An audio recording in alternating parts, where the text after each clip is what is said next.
বন্ধুরা, তোমাদেরকে আজকে আমি দেখাবো যদি a is equal to b হয় তাহলে 1 ইজ ইকুয়াল টু 2 প্রমাণ করা যায় কিভাবে, দেখে নাও। এটা কিন্তু একটা অঙ্কের দারুণ মজা। a is equal to b যদি হয়, দুদিকে যদি আমি এখন a গুণ করে দিই তাহলে কিন্তু হয়ে যাবে a স্কয়ার সমান সমান ab। দেখো দুদিকেই a গুণ করেছি।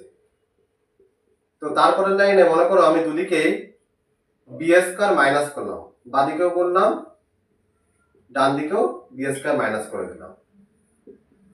তার ফলে এটা একটা সূত্র পড়ছে a plus B into A minus B, আর এদিকে কিন্তু বি কমন হয়ে যাচ্ছে, তাহলে পড়ে থাকছে এ মাইনাস বি। এখন দেখো এ মাইনাস বি দুদিকে চলে এসেছে, কেটে দিতে পারি। কেটে দিলে পড়ে থাকলো এ প্লাস বি সমান সমান বি। দেখো প্রথমে ছিল এ ইজ ইকুয়াল টু বি, তাহলে আমরা এখানে এর জায়গাতে বি লিখে দিতে পারি, আর এখানে তো বি আছেই। তাহলে এখন কিন্তু হয়ে গেল টু বি সমান সমান বি।